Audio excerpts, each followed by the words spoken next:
Kehidupan seperti apakah yang terbaik? Kehidupan yang dipenuhi rasa puas. Selain berpuas diri, kita juga harus senantiasa bersyukur. Orang yang tahu berpuas diri secara alami akan memiliki rasa syukur. Orang yang tahu berpuas diri dan bersyukur adalah orang yang paling dipenuhi berkah, karena mereka tidak mengejar kekayaan ataupun kenikmatan hidup. Semakin banyak nafsu keinginan, semakin banyak pula penderitaan. Orang yang tahu berpuas diri tidak memiliki nafsu keinginan. Orang zaman dahulu berkata bahwa orang yang tidak memiliki nafsu keinginan akan secara alami berbudi pekerti tinggi. Ini hendaknya dijadikan sebagai teladan. Perlukah kita mengejar ini dan itu? Tidak perlu. Terhadap kondisi kehidupan kita sekarang, kita hendaknya berpuas diri dan bersyukur.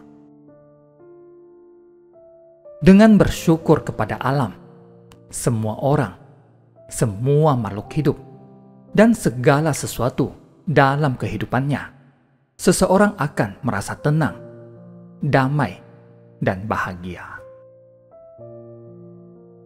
Jadi, orang yang tidak memiliki nafsu keinginan adalah orang yang paling kaya. Saat orang-orang sudah kaya akan materi, tetapi masih menginginkan lebih banyak, apakah mereka akan merasa puas? Tidak.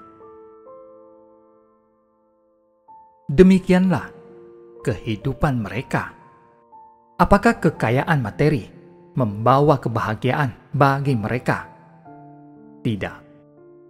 Semakin banyak yang diperoleh, mereka semakin takut kehilangan.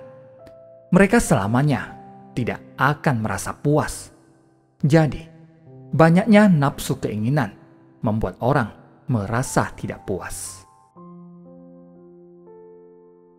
Angsa emas. Dahulu, ada sebuah keluarga. Berhubung sang ayah sudah tiada, sang ibu membesarkan 3 putri seorang diri. Keluarga ini hidup kekurangan. Sang ibu membawa ketiga putrinya untuk bekerja sebagai pelayan di rumah orang lain. Kehidupan sang ibu dan ketiga putrinya serba kekurangan. Saat itu, ada seekor angsa yang semua bulunya berwarna emas dan berkilau. Suatu hari, angsa itu terbang ke hadapan mereka.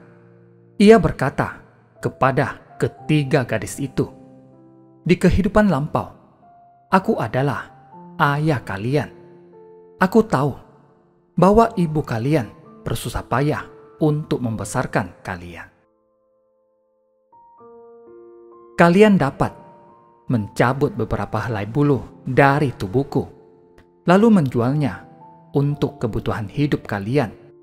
Aku akan datang menemui kalian secara berkala, agar kalian dapat mencabut beberapa helai buluku untuk dijual." Sang ibu dengan cepat mencabut bulunya. Setiap orang mencabut 5 helai bulu angsa.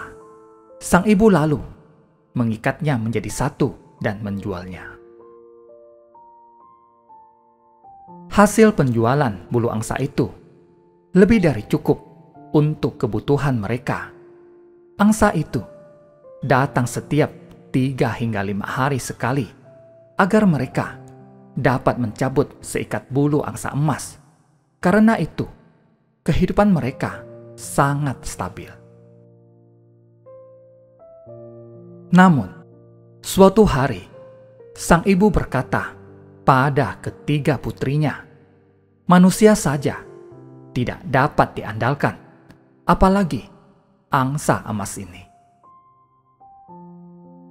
Meski ia datang setiap 3 hingga 5 hari sekali, dan kita masing-masing dapat mencabut 5 helai bulu, tetapi kita tidak tahu kapan ia akan berhenti dan tidak datang lagi.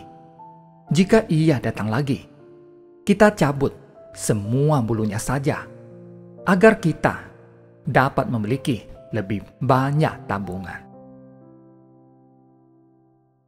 Suatu hari, angsa itu datang lagi. Sang ibu menyuruh putri-putrinya untuk mencabut semua bulu angsa itu. Setelah tidak ada sehelai bulu pun yang tersisa, ia tidak dapat terbang ataupun kabur. Lalu, mereka memeliharanya di kandang. Perlahan-lahan, bulu angsa itu pun tumbuh. Namun, bulunya tak lagi berwarna emas, melainkan bulu putih biasa.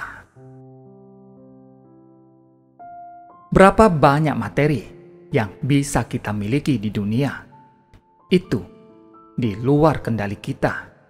Itu bergantung pada karma dan jalinan jodoh kita di kehidupan lampau. Apa yang ditabur, itulah yang dituai. Jika kita terlahir di negara yang makmur dan keluarga yang berada dengan orang tua yang baik, berarti kita telah menabur benih karma baik di kehidupan lampau. Bagaimana dengan jalinan jodoh? Jika kita memiliki jalinan jodoh baik, selain memiliki orang tua, saudara, dan teman yang baik, kita juga akan hidup berada. Apakah ini membuat orang-orang puas?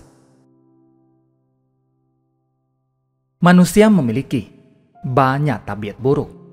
Dalam kehidupan orang berada, terdapat banyak kekurangan. Ada sebagian yang tidak tahu berpuas diri dan tidak tekun melatih diri. Saat bergaul dengan teman yang tidak baik, mereka akan tenggelam dalam kesenangan sesaat. Inilah kekurangan dalam kehidupan orang berada. Apakah mereka bahagia? Tidak. Tenggelam dalam kesenangan sesaat membuat mereka menginginkan lebih banyak.